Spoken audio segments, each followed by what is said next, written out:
Big Talk Nation. Welcome back to another amazing episode of the Big Talk Podcast with Chris and Greg. This is Chris. This is Greg. And this is Avenged Sevenfold. The City of Evil. Woo! The heavy metal classic masterpiece. Ooh, I will call it a masterpiece. I like it. City of Evil. Right off the bat, just smashed everyone's face in. If you haven't heard this before. My face is smashed. Let's do business. Business. The Big Talk Podcast with Chris and Greg. That's Greg with 3 G's. 1 in the front, 2 in the back. We are also on Instagram, TikTok, BigTalkCG.podcast. If I didn't say it at the beginning, YouTube, Facebook, see us all shorts. Woo, yeah, the shorts. See us in shorts. Shorts and shorts. Woo. Some shorter than others.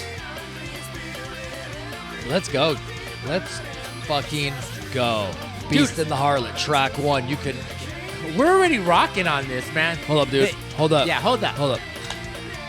Gotta open my beer. Yeah, drink it. That's something. Stout, baby. All right, let's talk about this album. Let's talk about the album first. Okay. And then we'll go to the next song, and we'll talk about the story between us of this album and how you brought it to me. Thank you. Yeah, I got the story. All right, released June 6th, 2005 on Hopeless Records, which is owned by Warner Brothers. It was our 3rd studio album. It was recorded in 2005 between January 1st and April 18th at the Hobby Shop in LA and Ocean Way in Hollywood. Certified platinum. Only one time. It's actually sold 1.5 million. It totally surprises me, dude. Right? It totally, because it crossed over. Yeah. It crossed over. It was on MTV and all that kind of business. It sold 2.5 million worldwide. Debuted and peaked at number 30 on the Billboard. All right, cool. And we can go into more of this kind of stuff. Beast and the Harlot, dude. Track 1, man. What a way to come out of the gates. Yeah, you ripped my face off from that, man. Yeah. It's because I love this song. I know it and stuff like that. But my face is already ripped off, and I'm already rocking, man. I'm all good, and I feel good, excited. Yep. I just want to grab this mic and scream some more. And you know what? One of the great things about this band is their songwriting. Yes. Okay, I'll be honest with everybody right out the bat. I really don't know any of their stuff before this. I know they were more of a metalcore band. Correct. So that's just not my thing. Should I have gone back and listened to it? No, because we're doing this album, so it doesn't matter what they've done before. And what they did after this, I don't think anything even comes close to this. I don't care what anybody says about any of their stuff. This is heads and shoulders above, in my opinion. But one of the great things about this band is their actual songwriting, their song construction, and their lyrics. Dude, these songs are all over the place, and I mean that in the best way possible. Right? They will take you, they will be in the right turn only lane and take a left. It's so good, and this, I love this song, The Beast and the Harlot. I watched the video, watching all the videos, and the video is like almost like a modern day version of what this is about. I was watching it and I was like, oh, this is about like the devil, and temptation, sin. Yeah, and temptation and the woman. He's using the temptation through the woman, and then he ends up taking her at the end also. And this is actually a song that's directly from the Bible, from the story of Cain and Abel. Yes. I believe. No, I'm sorry. Let me rewind. That's the name of the band. Came from Cain and Abel. This is just the fall of Babylon. That's what this is all about, kind of a thing. And man, they just write. They're able to just take these concepts and turn them into songs. Right. And all of these have a story. They're like great storytellers, and the guitar playing everything stand out. I've been talking too long. You know what? I agree with you on this. They tried something new with this, but from the conception of the band, they said by the 3rd album, we're singing. We're gonna scream on this 1st album. We're gonna scream and sing on the 2nd album. By the 3rd album, we're singing, and he did that. They knew what they wanted. They knew the sound they wanted to do, and they did. It came out. Yeah. This album is ripping and kicks ass and takes names. And my name just got stolen from me because they just kicked my ass right now, man. Oh yeah. Damn. Track 2 coming up. Burn It Down. Let's talk a little bit more about this album. Okay.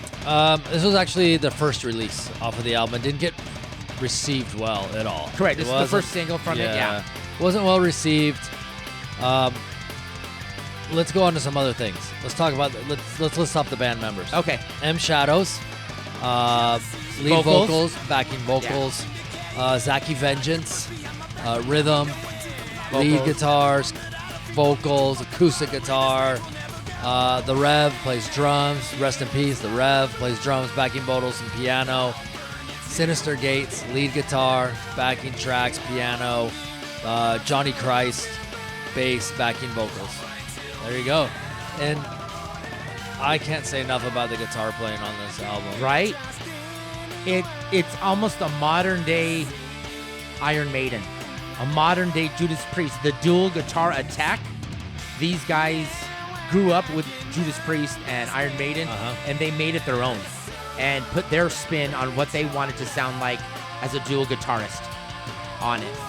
I was reading something about them, and they were listing off like all of their influences stuff, and I was like, this is like every band ever. It was like Zeppelin, Priest, Iron Maiden, Elton John, Queen. It was like I'm like, oh yeah, everybody, and it kind of shows, because they take little pieces, Well, from everybody that I think them. each member, their influence was a little different. Johnny Christ was more punk. Then you had, because he was saying like, the Misfits was one of his band, the Damned, they're doing stuff like that. And then you had the Rev, and he was talking about other stuff that he was talking about, how it was like progressive rock, still Iron Maiden, Slayer, that kind of stuff was in there. Yeah. So yeah, these guys, they were all over as influences, but what they pull out is wild and exotic and, unbelievably great stuff. Yep. This song is about like kind of losing trust in everybody, and I kind of almost see it like a very personal, like, I can't, because of you, I can't trust anymore. And it's like when they, in a movie, they're like, I'll burn this fucking place to the ground. Yeah. It's like, that's what it's like. I'm going to definitely burn it all down. Great song number 2. I'm just going to go off the bat and say just a few things. This is kind of like your asterisk. I think every song on this album is phenomenal. I think every song on this album is great. I think the guitar playing on every song on this album is phenomenal. I think it's all great. So I almost don't feel like I don't need to say that about every song. Okay. Or else I'm going to be repeating myself. So let's just get that out. The vocals. Dude, listen to these vocals, dude. And he had to go through like 6 months of vocal training to get from, he wanted that rasp that he has, but he wants to be able to sing and not just scream. And Correct. Same guy that worked with Axl Rose and Chris Cornell. I think his name was Ron Anderson, was the vocal coach. Yeah, and he did. He said he worked with 6 months, and he wanted a little more grit in his vocal style. Yeah. And I think he got it. Might be able to sing too. He's got the very melodic voice. It sounds great. I did watch a live concert of theirs last night. I think it was from 2013. Oh, okay. Man, they sounded great. Like a band I never knew I needed to go see, because I've never seen them live. You've seen them live. Yes, I've never seen them live. But after watching that live show, I was like, I have to go check this band out. I got to go see them live, which I'm surprised I never have. I don't know why I've never seen them live, I guess. I like to be up close to the band, and I just feel like I don't want to get hurt. Up close. I want to get hurt. Yeah, all the girls are going to crush you, man. All the guys are going to be running around punching. Yeah, right? Throwing fists and punching people. Speaking of, do you remember that show we went to at the, was it me and you at the Whiskey A Go-Go? It was like a Motley Crue tribute band, and I was wearing my polo shirt. Was that me and you at that show? Oh my God. Maybe it was Perkins. Yeah. And this guy was like, mosh pitting around. I was wearing my polo shirt because I just came from work, or my collared shirt, and he was like moshing around. And he like bumped him and he goes, "What's up with you, pretty boy?" I kept on going. I was like, "What the fuck, dude?" Didn't even get offended. It was great. Woo! All right, dude, let's go, man. We've just listened to both of those songs. I know we're not gonna be able to do that to some of these. Blinded in Chains, number 3, track 3. This is a song of kind of like questioning like the powers that be and the propaganda that's fed to us. These are literally what these songs are about. The news media and our leaders, are they really giving us the truth? Are they really telling us what's going on? Dude, listen to that. I know. I'm not even going to go out on a limb. And if you take all of those classic metal albums, classic guitar, Iron Maiden, Metallica, Megadeth, Judas Priest, all those classic guys, classic. Like that cutoff, 1990s. This, to me, and I don't know if you're going to agree or not, the best guitar album since then.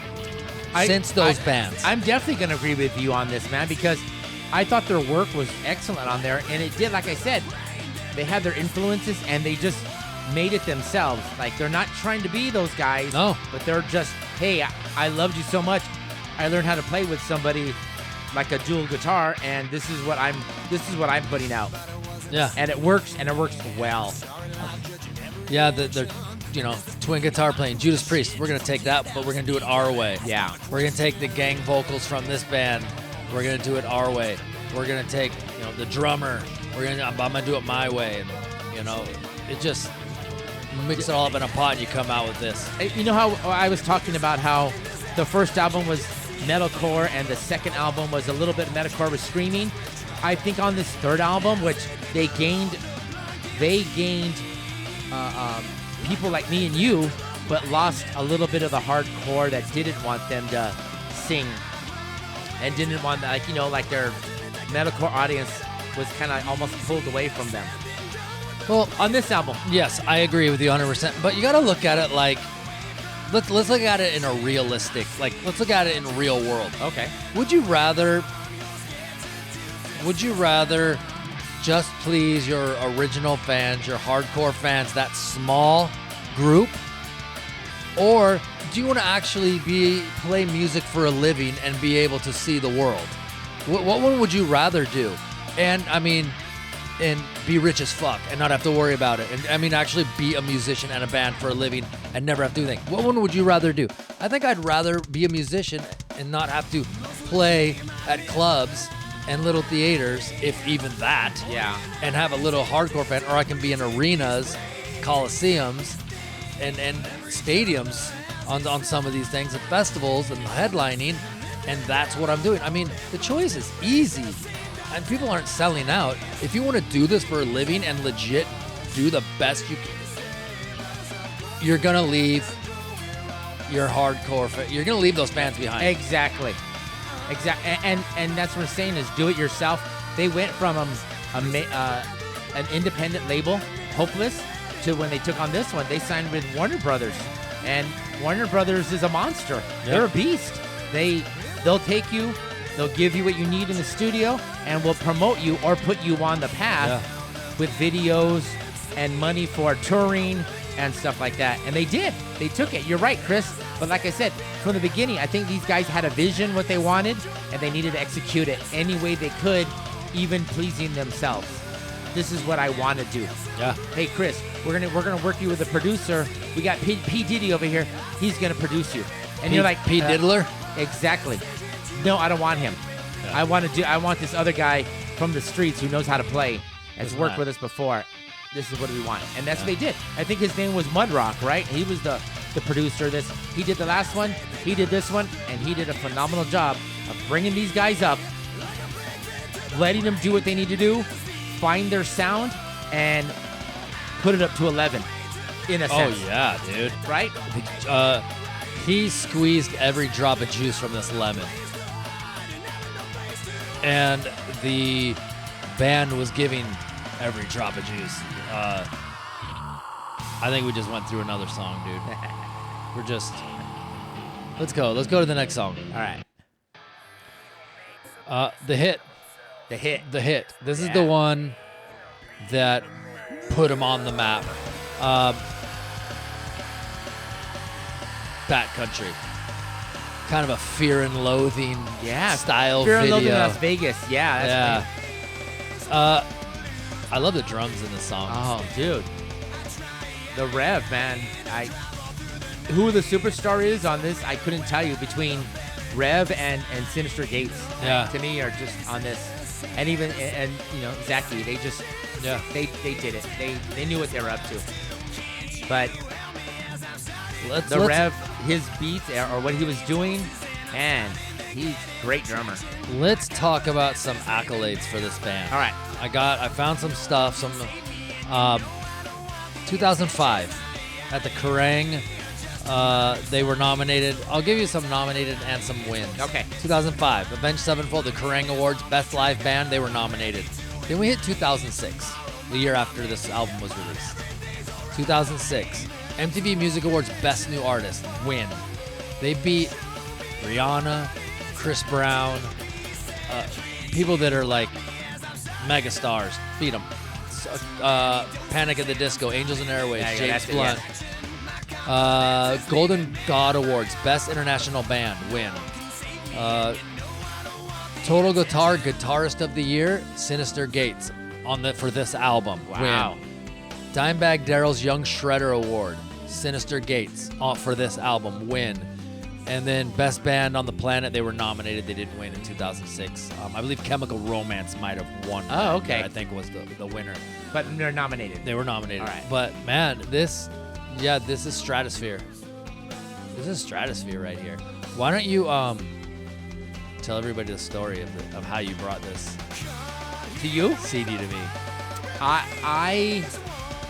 Me and my wife were just loving this, what we were hearing, right, from the radio, the videos we were seeing, and we were telling you how bitchin' this was, and I think we had a burnt copy, or the next day we made you a burnt copy, and we said, hey Chris, check this out, man, this band just kicks ass, man. If you love the hard rock, you'll love this. And I don't know if you were skeptical, or you said, okay, whatever, yeah, and you told me that you put it in, and it didn't leave your CD case for like 6 months. It just straight over and over in there. That's pretty much it. Yeah, you brought me that burned copy. That's back when I was still driving my truck. I put it in the CD player. I didn't listen to anything else for 6 months driving that truck. Straight. I couldn't get enough of this. And when we were like, hey, let's do Avenged Sevenfold, City of Evil. Okay, awesome, let's do it. I hadn't listened to the album in a while. But when I put it in, it was like right back in the cut, dude. All those memories you had of just loving stuff or figuring out the solos and the rips and the drum fills came up. Yeah, dude. And how epic these songs are, dude. How epic they are. But remember, that's a little bit in the past now, right? This is, 15 years later? Yeah, more. 18 years, 19 years ago. Okay. This album's almost 20 years old. 19 years ago. Yeah, because that was about the time we started hanging out. It was about 21 years ago. So yeah, imagine that, dude. Just all the memories you had 19 years ago about this album coming up to you again, making you feel good about yourself. Yeah. Fuck yeah, man. Let's go to the next song. Hold up. Good. Oh, that's great. That's good stuff right there. And you know what's underrated? We're not talking about enough. The backing vocals. Right. The backing vocals are great. So. And it's like everybody, well, not everybody, but, usually you don't see a lead guitarist shredder doing backing vocals, but there he is on stage, backing vocals. To be honest, I was reading, I saw a documentary on them, and they were talking about how they thought their background vocals was not to par how they want it today. So when they did it, they weren't exactly sure on the backing vocals like they are today. Like today they have a certain standard. Back then when they recorded this album, they said it was good, but could have been better. And even though we think it was good, I guess in our eyes, we're looking at something different. You know what I mean? Or hearing something different. Yep. But love it. Yeah, love this song too. This is just kind of like a,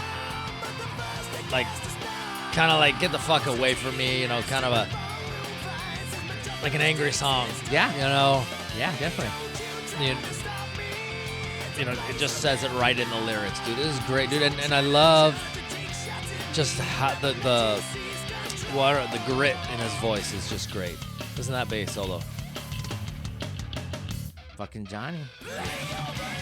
And see how they just change it up? It's almost like there's not a little. There's like a lot of prog in here. There's a lot of progressive things going on. Definitely. Especially for this genre, dude. It almost reminds me of remember when Metallica used to see how many riffs they could fit into each song? Right. That's what this is like. That's Metallica, 20 riffs in one song. We'll take some of that. Another, put that on the. Jericho. Chris Jericho used to talk about when he would tour everywhere he went around the world. Oh, I'm gonna go to here. I learned to cut promos. I went to here. I learned high flying. I went here to learn strong style. I went here to do this. Little piece of clay, building the Jericho statue. That's what these guys did. A little bit of this, put it on here to building the Avenged Sevenfold statue. And this is the statue that was made. I totally agree with you on that sense where they did a lot of that. That's awesome, man. And I read that this song was actually released. But I didn't. I saw it in one place, but I didn't see it anywhere else. But it wasn't well received either. Did you see anything about that? No, the release as a single? Yeah, no. I didn't see anything either. UK or Japan or something? Maybe. All right, let's go to the next one. All right.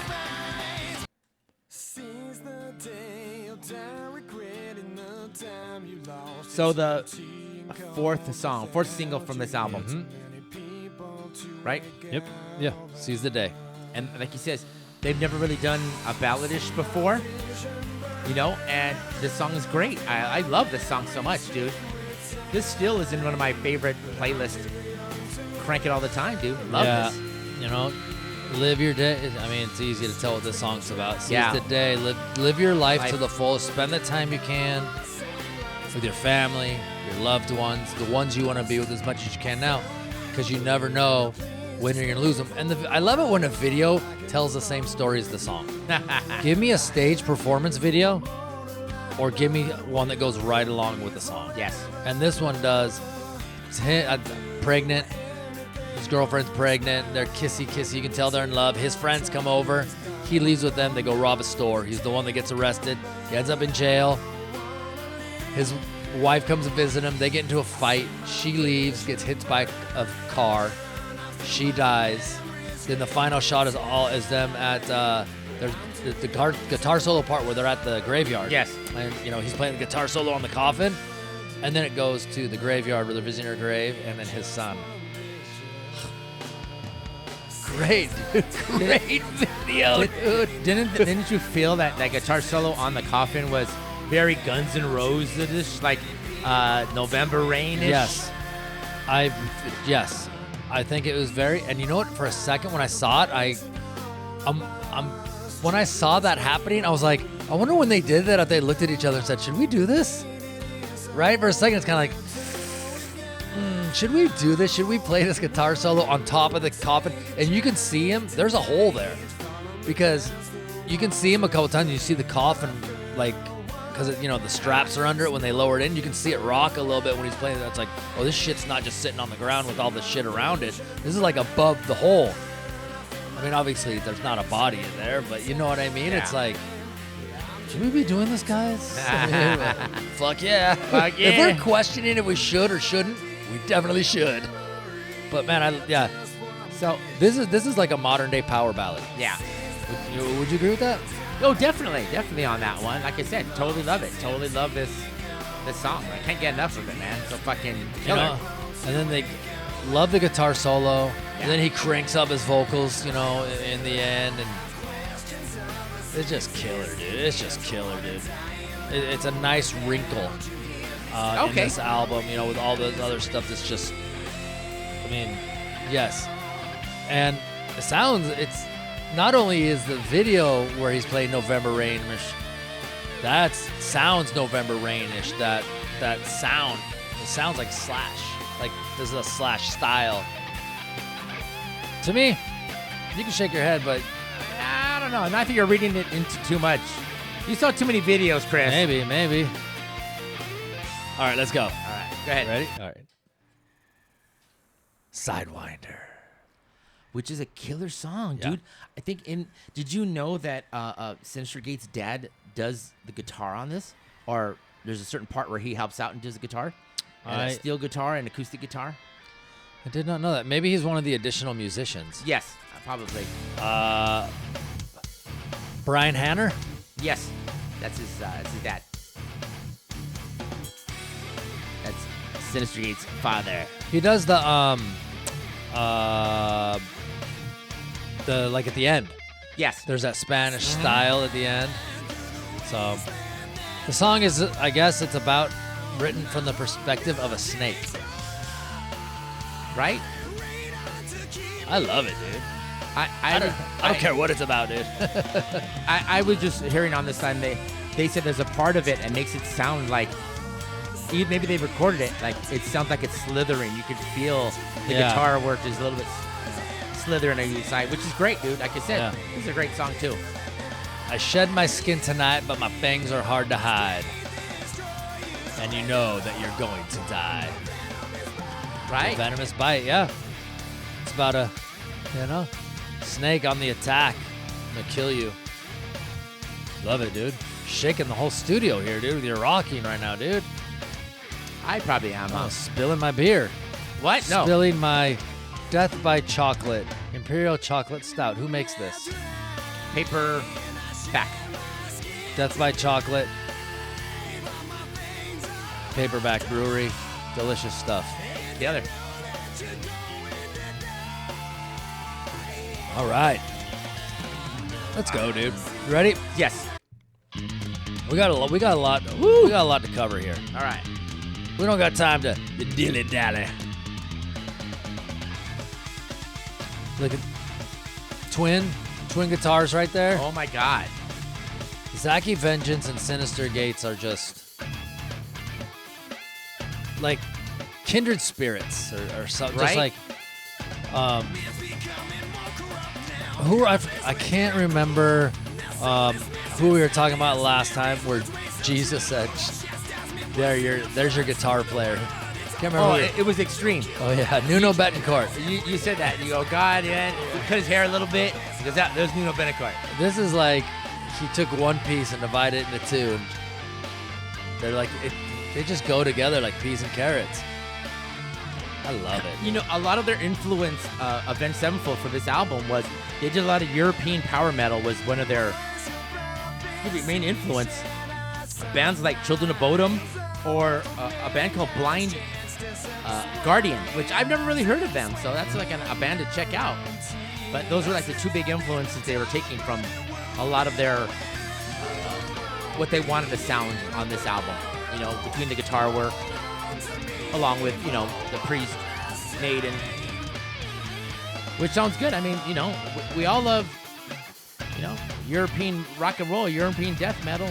It all sounds good. This song's about the end of the world. It's about the end of the world as described in the Bible. I want storytelling. Yeah. Exactly. I love it, dude. I love the little breakdowns like right here, right after the verse. Yes, I was gonna say when they slow it down and they put the violins and stuff like that. I know the Rev was really involved in that kind of stuff, and it almost has a Danny Elfman, Tim Burton type of feel to their sound, which these guys did love that kind of stuff. Mm-hmm. Not saying that they didn't do that kind of thing, but they liked that kind of stuff, and you can definitely they took an influence from that. Yeah, they had violinists, cellists. So yeah, they definitely had a string section. Yes. And they also had, the choir, also choir performers on this album. So they were just hitting it from every angle possible.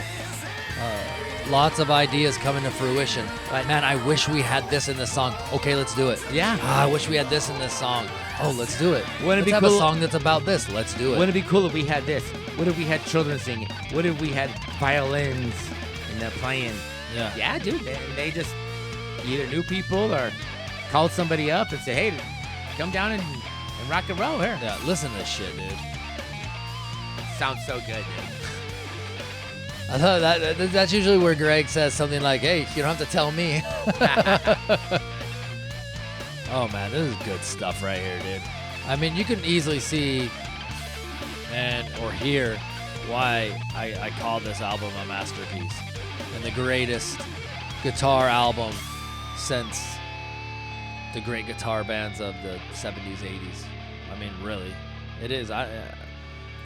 You know, every song we're talking about, I don't find a filler song. There are 0 filler songs on here. There are 0. I'm not saying. Okay, you got like just garbage songs. You have filler songs. Fillers are a little bit better than garbage, but sometimes you have garbage. You got filler. Then you got okay, and then you have all of these songs. Whatever the top 2 levels are of what a song can be, they are in those 2, depending on your personal opinion. But they don't drop out of there. For me, they don't drop out of whatever those number 1 and number 2 slots are. How you rank a song on an album, they're there. All of them. Listen to this. There's the choir. Yeah, there's the choir. There's the violins. Good Lord. There's the arrangement. Who would think? Doesn't it sound biblical? Yes. It sounds biblical. Who would think that young guys in their 20s are coming up with ideas like this and putting them on paper or writing it where people can read it and doing stuff? Well, and not only that, to have somebody to have the foresight, the label, whoever, your A&R guys, whatever, management, to get behind it too and not be like, I think you're biting off more than you can chew. It's very Queen-like. Remember when Queen went to the label and said, no, we're not going to do that. We're going to do what we want. Yeah. We're not going to make what you want. That's what kind of, except for the label got behind him and said, let's do it. Didn't Queen go, yeah, we're going to do a 7-minute song? Well, you can't put that on the radio. Oh, yeah. Did we tell you about the 9-minute song we're doing too? Like, that's what, they have, a couple 7-minute songs. Yeah, we got a 9-minute one too we're putting on there too. Oh, fuck. You want to bring us the next song? Yeah, let's go. Listen to that, dude. Oh, I love it. That was epic, man. Fuck. Strength of the World. What more can you say? This is another one of those. Listen to that acoustic guitar right there, man. Damn. This, to me, might be like for me, the crowning jewel of this album. I think this song is just phenomenal. I think it's just, there's so many different things that go on, so many different, I mean, this is almost, what is this? Clint Eastwood. Yeah. Western. Spaghetti Western going on right here. The song is called Strength of the World. It's about a man that loses, basically his whole family gets killed, and all he wants to do is seek revenge. That's all he wants to do. What's he say? Revenge is running from my teeth, or some dripping from my teeth, shit like that. So you got, it just, oh man, the story is so good. The build is so good. That this just gives you the imagery of like somebody just wandering the street, wandering the west with their 6-shooter looking for somebody. Right? Doing that kind Listen of stuff. to that acoustic guitar too. I'm blown away, dude. Like we were talking about with the Wicked End, the build, the sounds you're hearing are so. And remember, we always say, put headphones on. Yeah. Yes, we love to put it in the car and we love to crank it, but put some headphones on and take a walk, dude. You fucking, it's out of control, man. And this is the 9-minute song. This is the 9-minute song, dude. And then a lot of times you get a song that's really long like that and it just wears out its welcome. This song does not ever get old for me. No. Listen to that. Yeah. The build was excellent, man. Man, I love this song. It was great. From opening to the first scene. All Music, Blender, IGN, Metal Hammer. Sputnik Music all gave it like at least a 4 out of 5 stars upon release. This thing was well received pretty much everywhere except for their hardcore early on fans. But what are you gonna do? Listen to that. Get with the times or be behind, or fall behind. God, it's so good, dude. Right? And I love the first. I don't mean favorite, but I love the way the song starts. The first lyrics. My story starts the day they said she can't be found. That just like when you know what the song's about, or when you find out what the song's about, that just starts it off as like, oh shit. Like they're telling you, family's gone. It's and that's even the gang vocals right now are just killer on that. Is this LA Guns? Is this LA Guns right here with these gang vocals? LA Guns, we'll take that. Slap it on. Right? There you go. See, then they break it down again. We're gonna go. Bring it a little bit. Here we go back up. Do you know, did they perform this live when you saw them? No. Huh. No. I would love to. I would love Avenged Sevenfold. Avenged Sevenfold, if you guys are listening. 20th anniversary of this album, played in its entirety. I'll be there. Wow. That's all I gotta say. Nice. Hey, well, we're talking about this. We'll be your opening act. Or we're gonna host it. We'll host it. We'll host it. Thinking about strength in the world, I got a surprise for you. Uh-oh, another surprise. Are you ready? I got some official Big Talk podcast with Kiss and Greg, some stickers, man. I tried something new, and I made some circular ones. I like it, but I think I want them bigger. I'm gonna tell you this, dude. I got stickers on some of my stuff because we got the square ones last time. Yeah. And people keep asking. So maybe I'm gonna. These are bitching, dude. Those are badass, dude. What do you think? Are these mine right here? Yeah, those are yours. What do you think? A little bigger? Size isn't everything. Says the guy with the small dick. Just kidding. I think they're fine. You don't want too big. Want it too big. I don't know. I just wanted, I think, a little bit bigger as I was looking at. But I ordered them. They finally came. I remembered I had them, and I go, let me bring some to Chris today. We're gonna record today, so I want to present those to you, and along with some tasty beverages, which I do love on that one, dude. I know we were talking about a bitchin' band, and you were talking about an album we both love, and there's just a lot of stuff to it, man. You want to bring me to the next song? Because this song is just kick ass, man. Woo! I want to listen a little bit more guitar. All right. I love it, dude. Yeah, man, this album came out, dude. They were still, at best, like in that mid-range on anything they were doing, but this album comes out, it fucking hits. They explode. Now they're headlining Warped Tour. They're playing the main stage. They're back at Ozfest playing the main stage with, who else was on it? Dragon Force, Lacuna Coil, Hatebreed, Disturbed, System of a Down in 2006. Nice. That's some company right there, dude. Right? They did worldwide tour, U.S., Japan, Australia, New Zealand. Look at another curveball within the song, right?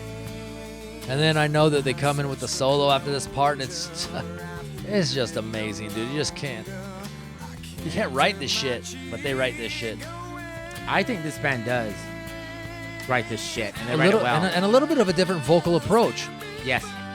Like it's a clean vocal, as clean as he can get it. Yeah.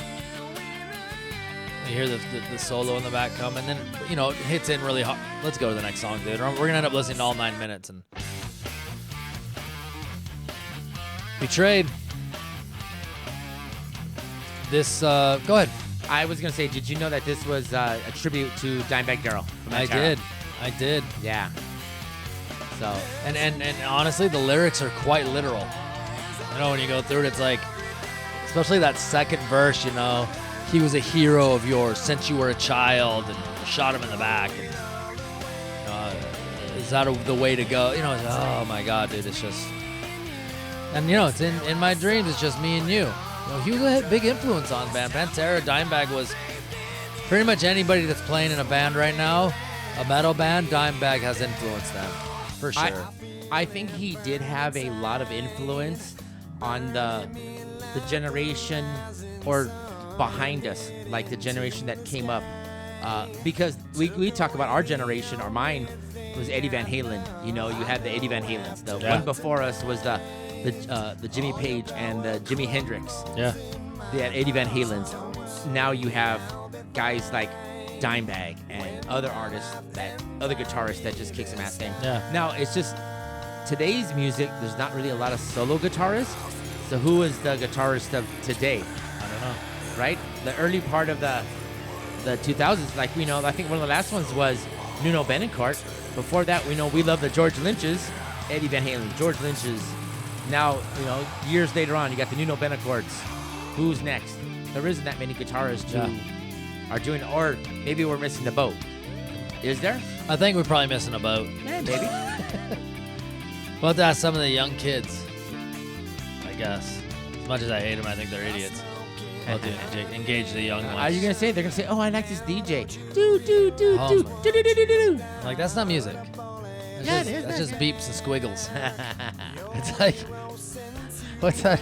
I saw some comedy bit or some shit where the guy was playing the EDM music, and then he takes his finger and he goes and it changes the whole thing, and it's like, yeah, that's basically it, dude. Like DJs these days, you can DJ. I'm not talking about DJ at maybe yes also, but I'm talking about at a wedding or anything. You can do it from your phone. There's DJs that just use their phone. Yeah. Just have their phone or a laptop, speakers, and that's it. Some lights, some twinkling lights. That's it. Everything's within it. You could do your whole playlist setup, and now let's go to the wedding or the bar mitzvah or whatever. So or your quinceañera. So you're telling me there's people that can hire Chris and Greg to DJ their weddings and parties and quinceañeras? I'm going to tell you, Big Talk Podcast will come and we will play the fuck out of your party. Whatever you guys want, we'll come and we'll play it. We'll be the MC. We'll DJ, MC, coat check, bounce, front door. Car valet. I'll be bartend and bus. And if you I'm not going to wash dishes. I don't want to get dishwater hands, dude. If you want, we'll even be in your wedding. Yeah, we'll be in your wedding. We can be photographers. Listen to this song. He's pissed. He's so You can feel it. You can hear it in his voice. Love it.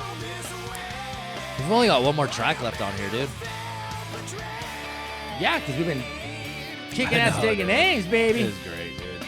They came out with a DVD called All Access on July 17, 2007, which kind of was about the tour, backstage action shit. Debuted as a #1 DVD in the United States when it came out. Nice. All right, you ready? You ready to go to the last one? Yeah. Or do you want to hear some more guitar? No, you can remember the last one, man. This song's also almost 7, dude. 5 minutes, 5 minutes, 6.5 minutes, 5 minutes, 6 minutes, 5.5, 7, 7, 9, almost 7. Last song is almost 9. It's like 72 minutes. But that's what they're saying about these 11 guys songs. did what they wanted to do on this album. They didn't. The A&R guy didn't say, "Oh, I need a 3-minute song. I need a hit. I need you guys to do Cherry Pie. I need your love in an elevator." Well, that's what I'm wondering. I'm wondering, these guys, was there a part of them that says they're never going to make it on the radio? Yeah. They're never going to get on MTV. Their biggest hit, Backcountry, is over 5 minutes. Seize the Day is 5.5. Those are the two biggest songs off this album. As far as what was out there in the public and their hits and charts and MTV. And that just doesn't happen. And it happened, and maybe people just thought it wouldn't happen. They said, yeah, let them do that. Let them put a couple of 9-minute, 7-minute songs on there. They're not gonna get on the radio anyways. And they proved them wrong. Yeah, they did. Yeah, bring me to that song, man. So.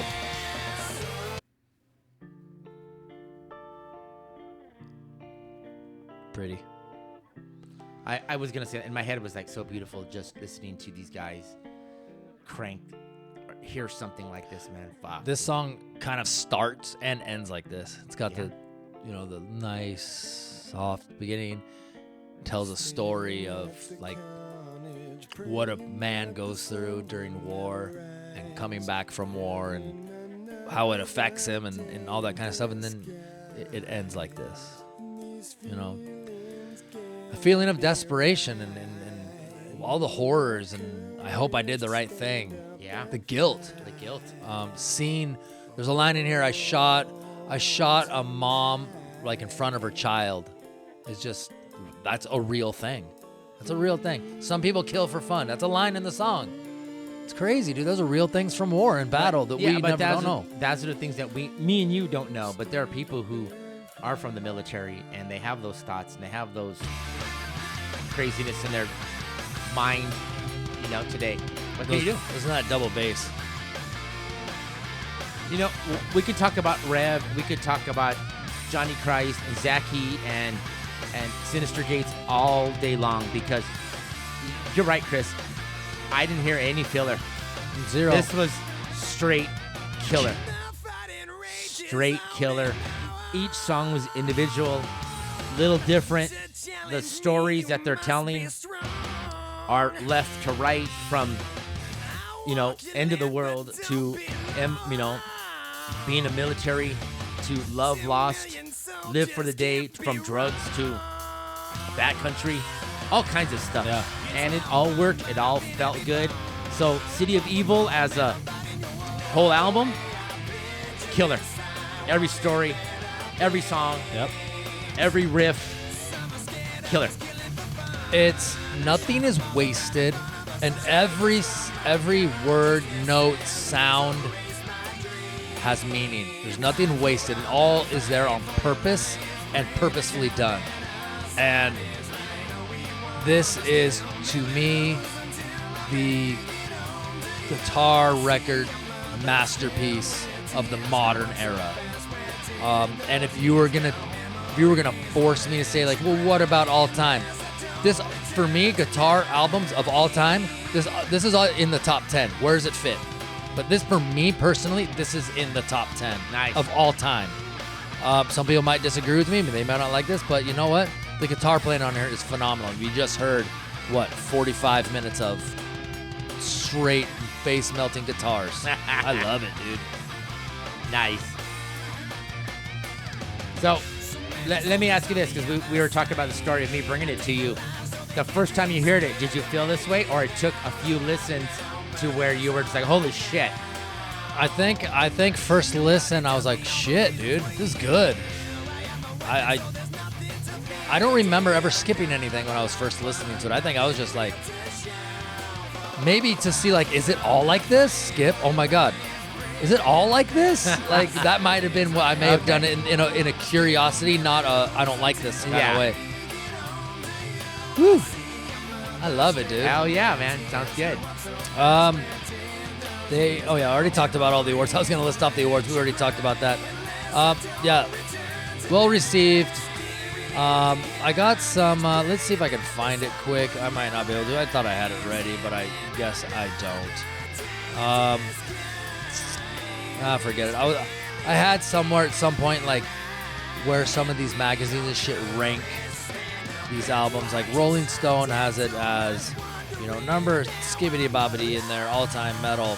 But I can't remember where I put that information. But I think it was like number 100 guitar rock album by Rolling Stone. I'm like, there goes Rolling Stone. 100? Give me a break, dude. Hey. Right? The Big Talk Podcast with Chris and Greg. Thank you guys for listening with us to Avenged Sevenfold, City of Evil, the guitar masterpiece, the great guitar album of the modern day. You guys can hear us and see us on YouTube. The Big Talk Podcast with Chris and Greg. That's Greg with 3 G's, one in the front, 2 in the back. Also check us out on Facebook, TikTok, and Instagram. Big Talk CG.podcast on TikTok and Instagram. Check us out. Thank you for listening. Synyster Gates taking us out right there. Greg, you take us out. Let's go, baby. I don't know, babe. I just want to hear some of these solos. You know how I feel about some. Shut up, Chris. This solo. Anyways, this is Greg from the Big Talk Podcast. See ya. Take care. Peace.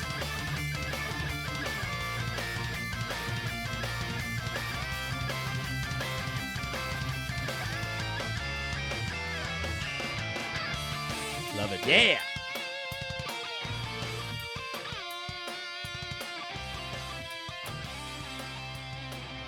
Good stuff.